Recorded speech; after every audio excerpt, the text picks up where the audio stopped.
আমাদের মধ্যে যখন কেউ মারা যায়, আমাদের মধ্যে যখন কোনো ব্যক্তি মারা যায়, মারা যাওয়ার পরে যখন তাকে কবরস্থ করা হয়, কবরে তাকে প্রত্যেক দিন সকালবেলা তাকে দেখানো হয়, সে যদি জান্নাতি হয় জান্নাতে তার জায়গা কোথায় হবে, তার মহল কোথায় হবে, তার ঘর কোথায় হবে।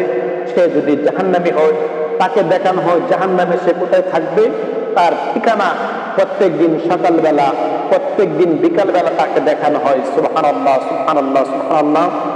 আমরা যদি বুখারী শরীফের 6515 নম্বর হাদিসের আলোচনা শুনি, হযরতে আব্দুল্লাহ ইবনে ওমর রাদিয়াল্লাহু তাআলা থেকে বর্ণিত, তিনি বলেন রাসূল পাক সাল্লাল্লাহু তাআলা আলাইহি ওয়াসাল্লাম বলেছেন যে তোমাদের মধ্যে যখন কোনো ব্যক্তি মারা যায় তখন তাকে দেখানো হয়, সকাল সন্ধ্যা তাকে দেখানো হয় সে কোথায় থাকবে। সে কি জান্নাতে যদি হয়, যদি জান্নাতে হয় তাহলে তাকে জান্নাতের স্থান দেখানো হয়, সে যদি জাহান্নামী হয় তাহলে তাকে জাহান্নামের স্থান দেখানো হয় এবং তাকে বলা হয় তোমাকে ওই স্থানে দেওয়া হবে যখন তুমি হাশরের ময়দানে, হাশরের মাঠ কায়েম হবে, হাশরের হিসাব নিকাশ করার পরে তোমাকে তোমার জান্নাতে সেই তোমার প্রাপ্য স্থানে তোমাকে পৌঁছানো হবে।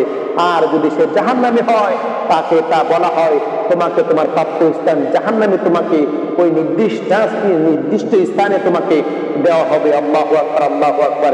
এই হাদিসের আলোচনা থেকে আমরা এই জিনিসটা জানতে পারলাম যে আমরা যখন দুনিয়া থেকে বিদায় হই, আমাদেরকে যখন কবরস্থ করা হয়, কবরে যাওয়ার পরে প্রত্যেক দিন সকালবেলা এবং বিকালবেলা আমাদেরকে দেখানো হয় যারা জান্নাতে যাবে জান্নাতে তার স্থান কোথায় হবে, যে ব্যক্তি জাহান্নামে যাবে জাহান্নামে তার স্থান কোথায় হবে।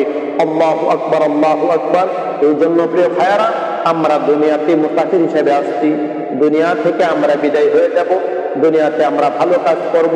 কেননা পবিত্র কালামুল্লাহ শরীফে সূরা মুলুকে আমরা পাক রব্বুল আলামিন বলেছেন আমি হায়াত এবং মওতকে সৃষ্টি করেছি তোমাদেরকে পরীক্ষা করার জন্য, দেখতে চাই তোমাদের মধ্যে কে ভালো কাজ করে, তোমাদের মধ্যে কে খারাপ কাজ করে। এই জিনিসটা দেখার জন্য আমি আল্লাহ পাক রব্বুল আলামিন তোমাদেরকে এই দুনিয়াতে পাঠিয়েছি।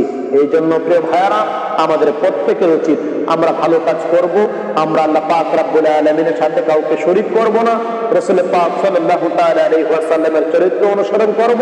কেননা নবীজির চরিত্র হচ্ছে, নবীজির আদর্শ হচ্ছে আমাদের জীবনে আদর্শ অত্যন্ত গুরুত্বপূর্ণ। এই জন্য রাসূল পাক সাল্লাল্লাহু তাআলা আলাইহি ওয়াসাল্লাম আমাদেরকে যেইভাবে বলেছেন আমরা সেইভাবে চলবো।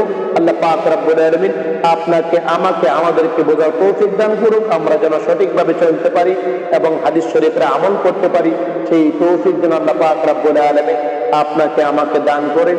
ওয়া আখিরু দাওয়ানা আলহামদুলিল্লাহি রাব্বিল আলামিন।